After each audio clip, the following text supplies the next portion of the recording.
জয় হোক সনাতন ধর্মের, জয় হোক সনাতন ধর্মের মানুষের, জয় হোক সকল ভক্তবৃন্দের। বিভীষণের পুত্র তরণীসেন ভাবলো আমার পিতা রাক্ষসকুল ত্যাগ করে রামের পক্ষ নিয়েছে, আমি যাব না। এই রাক্ষসকুলের ধর্ম আচরণ করতে যদি আমার প্রাণ যায় আমি তাই পালন করব। মা সরমা দেবীর কাছে গিয়ে মাকে প্রণাম করে তরণীসেন বলে, মা, মায়ের আশীর্বাদ যে ছেলের মাথায় থাকে সে সব কাজে জয়ী হয়, তুমি আমায় আশীর্বাদ দাও মা, আমি যেন যুদ্ধক্ষেত্রে শ্রীরামচন্দ্রকে পরাস্ত করতে পারি।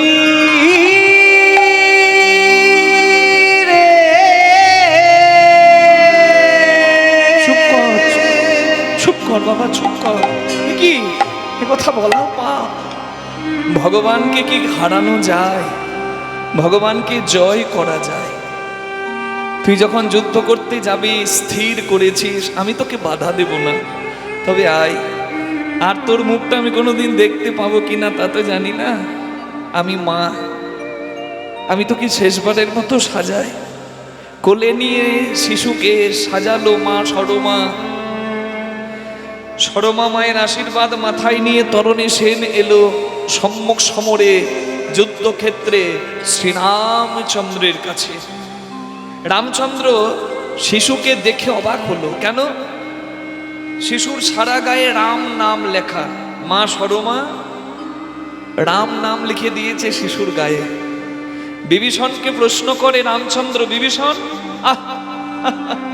কি সুন্দর ওই শিশু, সারা গায়ে আমার নাম লেখা, মনে হচ্ছে আমার কোনো ভক্তের সন্তান, দেখো তো তুমি চিনতে পারো কিনা।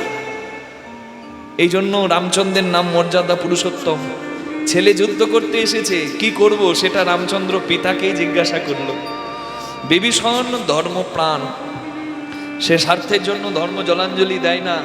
সে বলে, প্রভু যুদ্ধ করতে এসেছে যখন, ও তো মায়াবী, ওর রূপে তুমি ভুলে যেও না। তুমি ক্ষত্রিয়, তোমার উচিত যুদ্ধ করা, তুমি যুদ্ধ করে উদ্ধার করো। বিভীষণের অনুমতি পেয়ে রামচন্দ্র যুদ্ধ করলো। তরণীসেন পরাক্রমী, কিন্তু রামচন্দ্র বিভীষণের কথাতেই ব্রহ্মাস্ত্র নিক্ষেপ করে তরণীসেনের শিরচ্ছেদ করে দিল।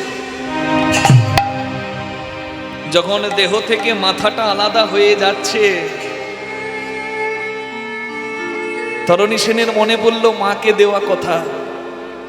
মাকে একটা কথা দিয়ে এসেছে সে, মা, যদি যুদ্ধক্ষেত্রে আমার প্রাণ চলে যায় আর যদি দেখা না হয়, তুমি আমায় কোনো আদেশ দেবে, সেই আদেশ আমি পালন করব। বলে, বাবা, তোর দেহ থেকে যখন প্রাণ বেরিয়ে যাবে তোর বদনে যেন রাম নাম থাকে। প্রাণ যখন বেরিয়ে গেল, কাটা মুন্ড গড়াতে লাগলো, শ্রীরামচন্দ্রের কাছে গেল। আর সেই সময় তরণীসেন চিৎকার করে গাইছে, শ্রীরাম রাম রাম রাম রাম রাম, শ্রীরাম রাম রাম, শ্রীরাম রাম রাম, শ্রীরাম রাম রাম, শ্রীরাম রাম রাম। তরণী এতক্ষণ যে পিতা চুপ করেছিল, সন্তানের মৃত্যু দেখছিল, সে আর থাকতে না পেরে সন্তানের কাছে ছুটে গেল।